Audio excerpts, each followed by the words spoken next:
আপনার স্ক্রিনে যে চার্টটা দেখতে পাচ্ছেন এটাকে বলে মান্দারিন চার্ট। এই চার্টের বিভিন্ন ব্যবহার থাকলেও আজকে আমরা আমাদের ব্যক্তিগত জীবনে এই চার্টটা কিভাবে কাজে লাগাতে পারি সেটা নিয়ে কথা বলবো। আমরা মানুষ জন্মের পর থেকে বিভিন্নভাবে বিভিন্ন কিছু শিখে থাকি। আমরা জন্মের পর প্রথমে আমাদের পরিবারের কাছ থেকে অনেক কিছু শিখে থাকি। তারপর যখন আমরা স্কুলে যাই স্কুলে শিখি। স্কুল জীবন বা পড়াশোনার জীবন শেষ করে যখন আমরা কর্মক্ষেত্রে প্রবেশ করি তখন কর্মক্ষেত্রে অনেক কিছু শিখি। তবে আমরা যখন যেখানে যেভাবে যে বিষয়টা শিখি না কেন, আমাদের প্রত্যেকটা শেখার উদ্দেশ্য কিন্তু একটাই, আর তা হলো আমাদের এই অতীত জীবনে অর্জিত জ্ঞানটা আমাদের বাস্তব জীবনে বা কর্মক্ষেত্রে সঠিকভাবে কাজে লাগানো। কিন্তু আমরা কি আমাদের অতীতে অর্জিত জ্ঞান পুরোপুরি কাজে লাগাতে পারি? অতীতে কোনো এক সময় শেখা বিষয়টা কি প্রয়োজনীয় সময় পুরোপুরি আমরা কাজে লাগাতে পারি? উত্তর হলো না, এটা কখনোই সম্ভব না। তবে আপনি সেটা কতটুকু পারবেন, অর্থাৎ অতীত জীবনে আপনার অর্জিত জ্ঞান কতটুকু প্রয়োজনীয় সময় বাস্তব জীবনে কাজে লাগাতে পারবেন সেটা নির্ভর করবে আপনার মস্তিষ্কে আপনি আপনার অর্জিত জ্ঞানটা কিভাবে রাখছেন। মানুষের মস্তিষ্ক একটা লাইব্রেরির মতো। আপনি যদি কোনো লাইব্রেরিতে কোনো বই ধার নিতে যান বা বই খুঁজতে যান, যদি লাইব্রেরিটা বড় হয় এবং বইগুলো অগোছানো থাকে, অর্থাৎ কোনো সিস্টেম মেনটেন করে রাখা না হয়, তাহলে বইটা খুঁজতে আপনার অনেক কষ্ট হবে, অনেক সময় খুঁজে পাবেন না, যদিও বইটা ওখানে আছে।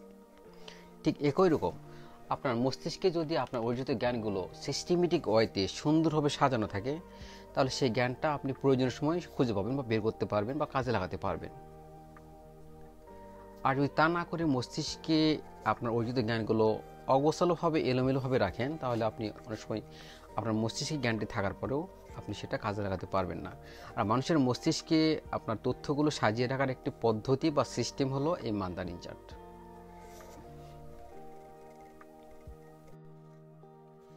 স্ক্রিনের এই চার্টটি দেখলে লক্ষ্য করবেন এখানে প্রত্যেকটা লাইনে মোট 9টি করে ঘর আছে এবং মোট লাইন সংখ্যা 9টি, অর্থাৎ টোটাল ঘর সংখ্যা 81টি।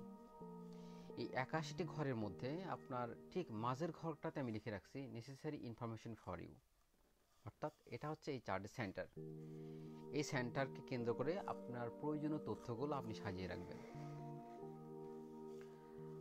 ঠিক মাঝের ঘরের চারিপাশে যে 8টি ঘর আছে, এখানে আমি A B C D E F G H D লিখছি। এই 8টি ঘরে আপনি যে বিষয়গুলো তথ্য বা জ্ঞান আপনি চান বা আপনার প্রয়োজন, সেই মেইন টপিকগুলো লিখবেন। আমার ক্ষেত্রে আমি লিখছি, এ বক্সে লিখছি আমি মেকানিক্যাল ড্রয়িং আমার প্রফেশন, বিতে হেলথ, সিতে হাইকিং, ডিতে ম্যারাথন, ইতে লিখছি কমিউনিকেশন অ্যান্ড লিডারশিপ, এফতে রিলিজিয়ান, জিতে হিউম্যান রিলেশন অ্যান্ড ইসতে ট্রান্সলেশন। ঠিক একইভাবে আপনি আপনার মেইন টপিকগুলো বা মেইন সাবজেক্টগুলো এখানে লিখবেন। লেখার পরে এই মেইন টপিকগুলোকে আরেকটু ছড়ায়ে একটু দূরের ঘরগুলোতে লিখবেন। ঠিক সেই পজিশনগুলোতে, যে পজিশনগুলোতে লিখলে এই প্রত্যেকটা মেইন টপিকের চারপাশে আপনি 8টি করে ফাঁকা ঘর পাবেন। আর সেই ফাঁকা ঘরগুলোতে এই মেইন টপিকের সাব টপিকগুলো আপনি লিখবেন। যেমন আমি মেকানিক্যাল ড্রয়িংয়ের সেই ঘরটাকে আমি ডানে উপরের একটি ঘরে লিখছি এবং তার চারপাশে লিখছি electrical drawing, calculation, mechanical design, latest technology, Microsoft Word, use of AI, drawing software. ঠিক একইভাবে অন্য টপিকগুলোকে আপনাকে ঠিক একইভাবে চারপাশে যে 8টি ঘর পাবেন সেই 8টি ঘরে আপনি এই মেইন টপিকগুলোর সাব টপিকগুলো আপনাকে লিখতে হবে। এভাবে লিখে যখন আপনি প্রত্যেকটা ঘর পূরণ করবেন, অর্থাৎ 81 ঘর যখন আপনি পূরণ করবেন এবং করার পরে এই চার্টটা প্রিন্ট দিয়ে আপনার চোখের সামনে পড়বে এমন একটি জায়গা রেখে দেবেন, অথবা আপনি মোবাইলে স্ক্রিনশট দিয়ে মোবাইলে রাখবেন এবং সেটা প্রত্যেক দিন একবার দেখতে হবে যতদিন পর্যন্ত পুরো চার্টটা আপনার মুখস্থ না হয়।